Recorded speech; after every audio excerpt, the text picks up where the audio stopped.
On this Wednesday night, Canada's landmark LNG deal with Germany, the latest shift away from the U.S. market. And Indigenous-led LNG is something that Canada has and that the rest of the world needs. And the hurdles that lie ahead. Canada cancels the so-called Netflix tax, what will replace the revenue that supports Canadian content. New York's northern neighbor deal. And we are here and welcoming them. The Big Apple's big campaign to win back Canadian tourists. Plus, potentially sour news that's tough to swallow. Oh, heck no, that's not going to happen. Why Winnipeg could be usurped as the world's Slurpee capital.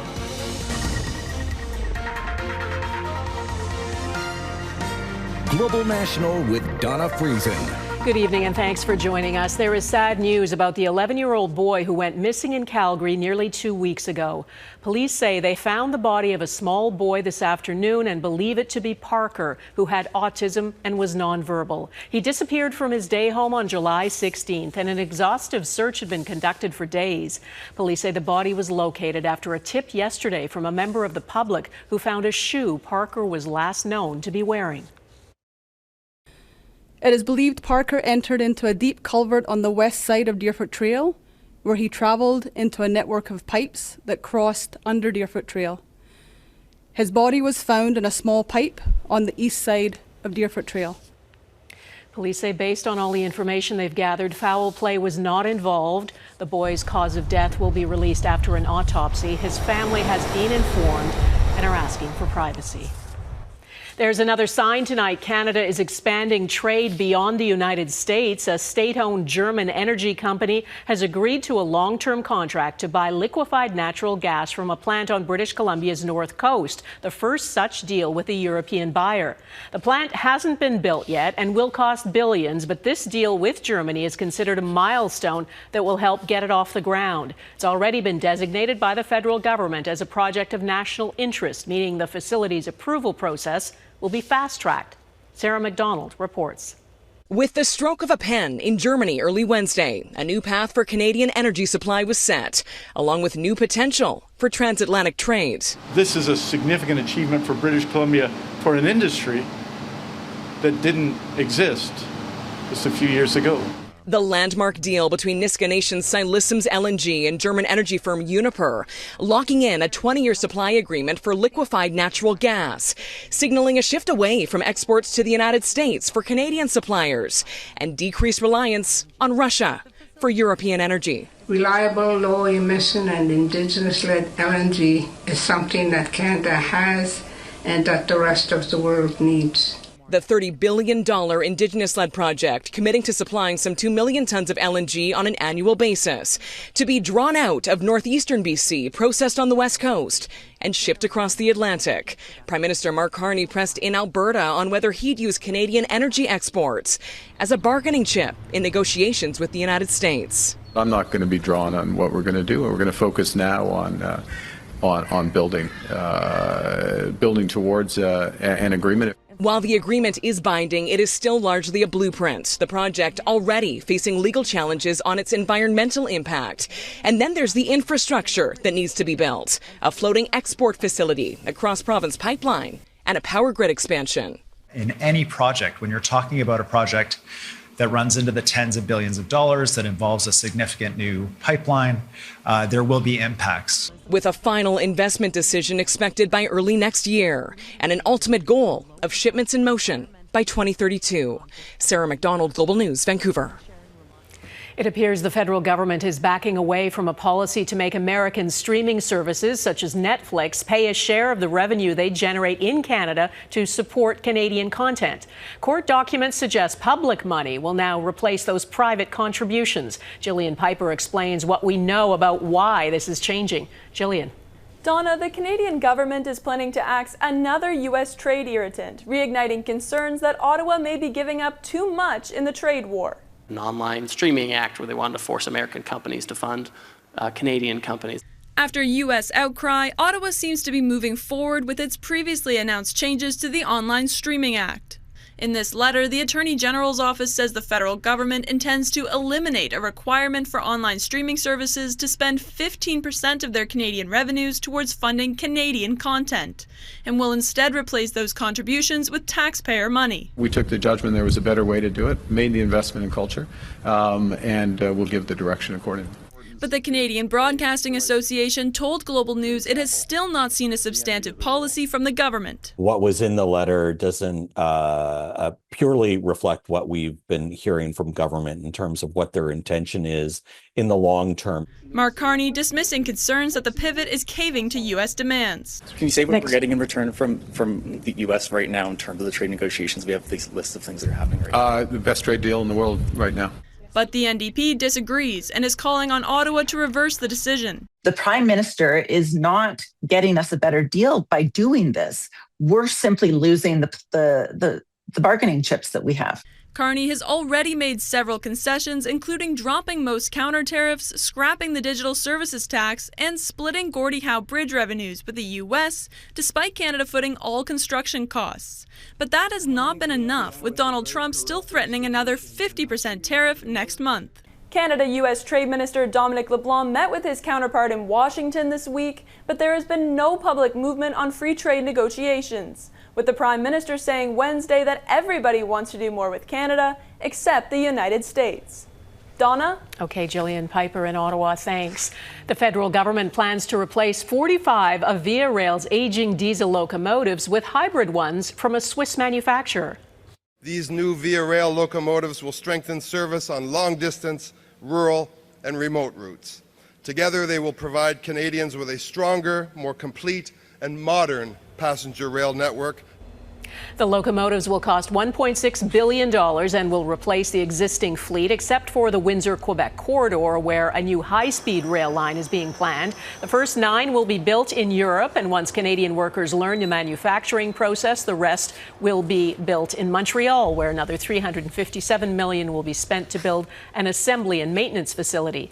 1,200 new jobs are being promised, and the first locomotives are expected to be delivered by 2031. On Vancouver Island's West Coast Trail, dozens of hikers have been rescued or given up on their planned hike after heavy rain caused creeks and rivers there to surge.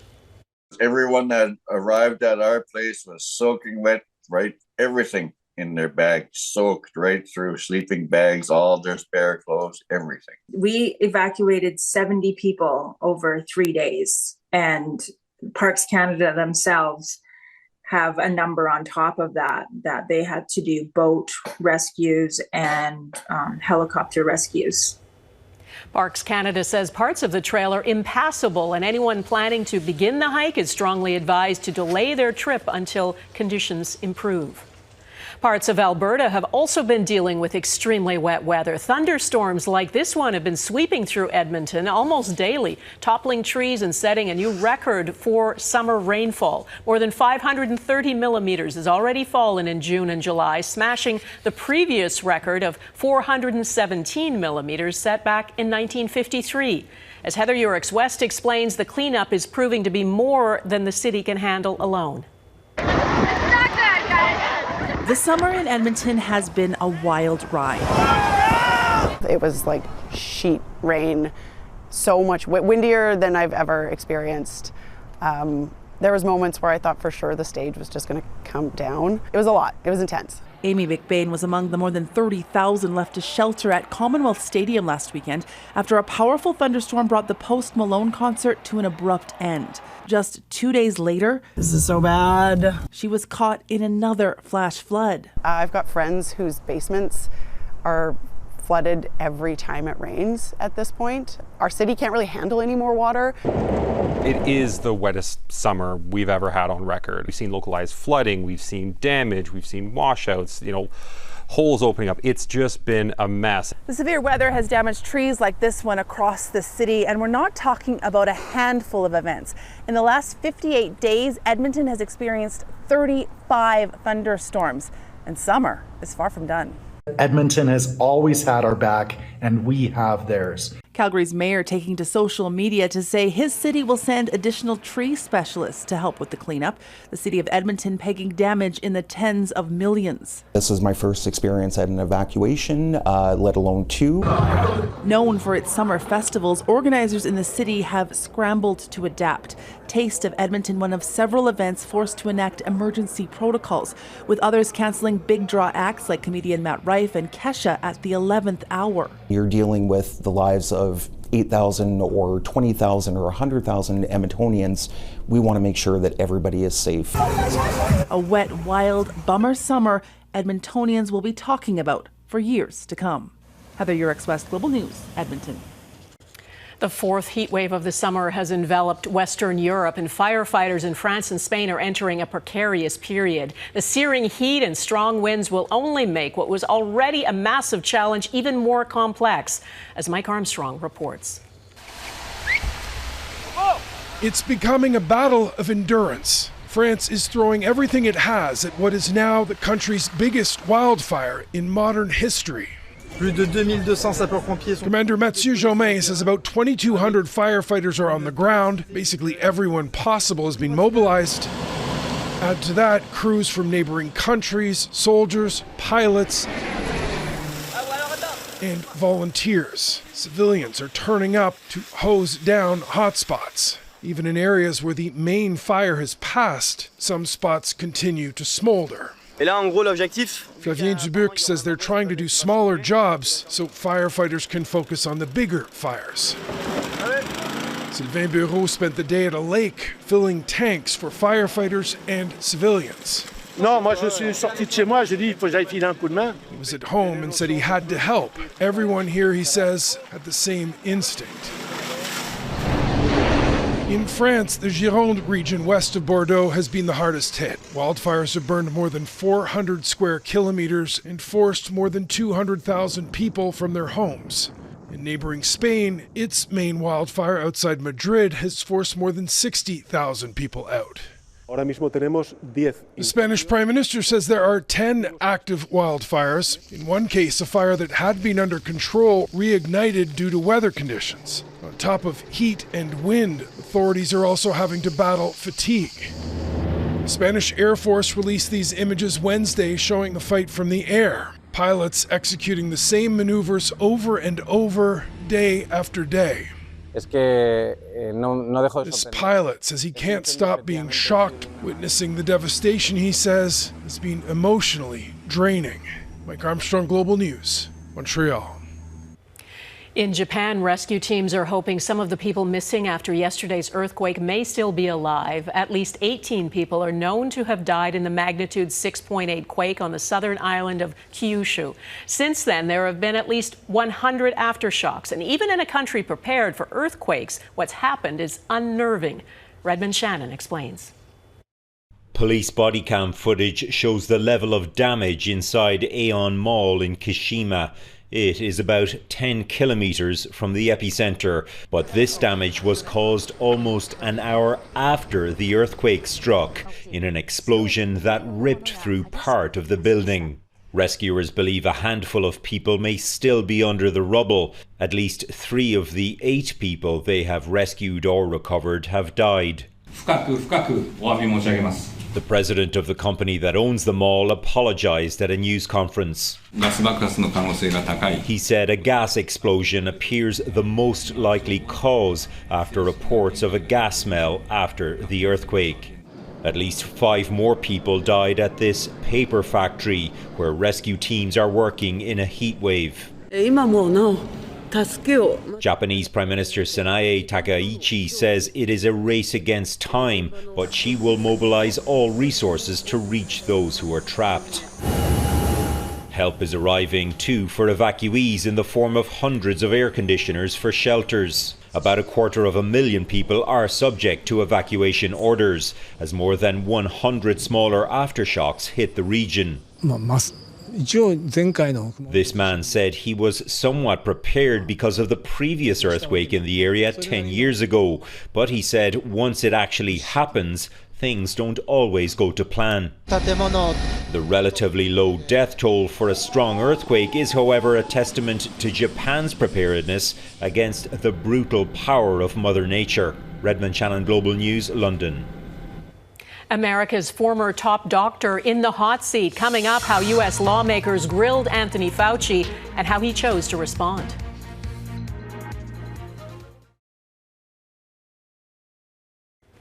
The short pause in attacks between the United States and Iran is over. American and Saudi fighter jets attacked targets in Iraq that they say are run by militia groups backed by Iran. And hours before, U.S. Central Command said Iran had fired several missiles at U.S. military sites in Jordan.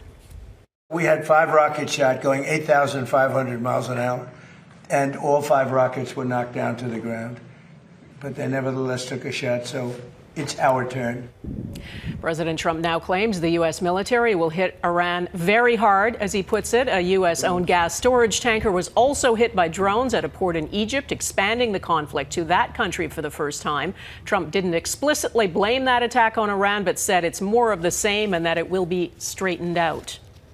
There was a combative hearing in Washington today about the handling of the COVID-19 pandemic. Republican senators accused Dr. Anthony Fauci, who spent 4 decades as the U.S. government's top infectious disease expert, of providing harmful advice about lockdowns and of lacking candor on the origins of the coronavirus. The hearing was led by Senator Rand Paul, who has accused Fauci of lying to Congress. Here's why Fauci chose not to answer his questions.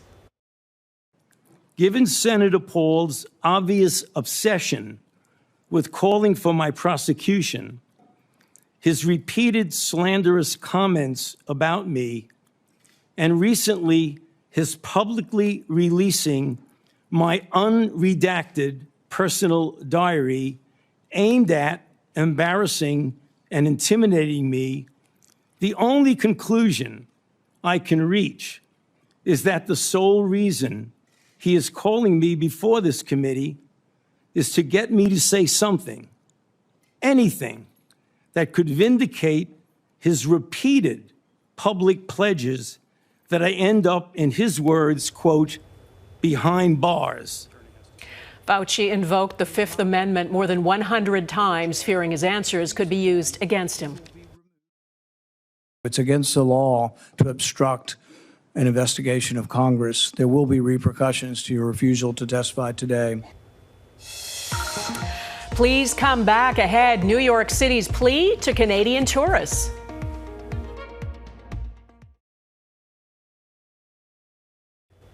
Many Canadians have pressed pause on travel to the United States because of President Donald Trump's punitive tariffs and his threats to annex Canada. Months later, though, the number of Canadians going south has ticked up a bit, but not enough for many cities. New York is now trying to entice Canadians back by offering some incentives. Touria Izri looks at what it's doing and whether it's likely to work. Bruce Newman and his wife Helen love New York, but every relationship has its limits. I don't have anything against Americans. It's just the current administration right now and the way they're treating Canada and the way they're treating their own citizens, to be honest. The New Brunswicker wanted to surprise his wife with a trip for her 75th birthday. Rather than taking her back to Broadway last spring, he chose London's theatre district instead. I'm one little guy, and this is the statement that I can make, and apparently a lot of other Canadians feel the same way. They do, as the trade war drags on. So the Big Apple is trying to win Canadians back with a new campaign. Things that Canadians love about New York City are still here. Tourism officials have unveiled the NYC Northern Neighbor deal, offering Canadians 30% off on a range of hotels and sites starting next month. Before the pandemic, about 1 million Canadians visited the city annually. This year, that number is only expected to reach 820,000. There has been a pause, obviously, for some visitors, and we respect that and understand that, and we are here and welcoming them and ready when they are. Despite the current tensions, the number of Canadian visitors heading south of the border has started to rebound. The situation with the U.S. has really moved from an emotional shock reaction to more of a sustained reality. Canadians are kind of in an endurance economy point of view right now. Montana, Las Vegas, and Buffalo have launched similar campaigns, hoping to attract Canadians. But with another 50% tariff threat looming, the road back to pre-trade war travel numbers could be a long one. Donna? Okay, Touria Izri in Montreal, thanks. Is the Slurpee crown sliding? Next, why Winnipeg might be usurped.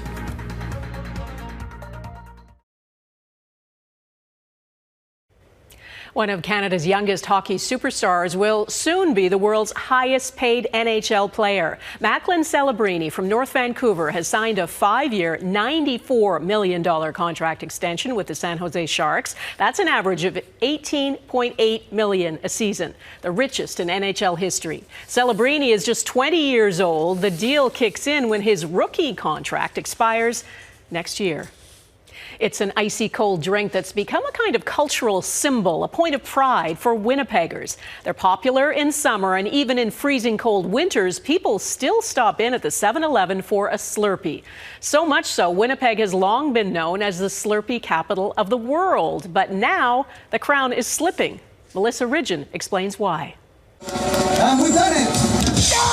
Record 711 liters of Slurpee! Yeah, baby! These were the good old days, towering cups filled with slushy goodness, celebrating Winnipeggers for guzzling more Slurpees per capita than anywhere else in the world. You win a Stanley Cup like Zach Whitecloud, you put a Slurpee in it. A politician looking for popularity points? I would love if you guys write a headline that we're taking the tax off Slurpees. It's Slurpee Day, Winnipeg's unofficial civic holiday. Winnipeg is the Slurpee capital of the world, but it's been years since the company brought us cake. Likely because of too many scenes like this. 8 7-Eleven stores have closed since 2024, this one after being robbed 6 times one day. It's a really challenging topic of how we can possibly help reduce and curtail some of the challenges that we have all across retail space. A lot of businesses are faced with higher theft rates, some crime rates, some violence. However, I think it's also important to recognize that 7-Eleven was also very high prices for many families to afford. Crime, affordability, and restructuring. 645 North American 7-Eleven stores are slated to close this year, but 200 new stores will open. We'll be introducing a franchise model for store growth. On top of all of this, an impending identity crisis for a city that's had bragging rights as Slurpee capital of the world for more than 2 decades. Calgary is really closing in on that gap, and with some pretty impressive Slurpee consumption over the past few years. No! Winnipeg is the Slurpee capital. What are you talking about, Calgary? At least for now. The next Slurpee capital of the world will be named in July 2027. Melissa Ridgen, Global News, Winnipeg. That is Global National for this Wednesday. I'm Donna Friesen. Tonight's Your Canada is Roscoe Bay, BC. Thanks for watching, and hope to see you here again tomorrow. Bye-bye.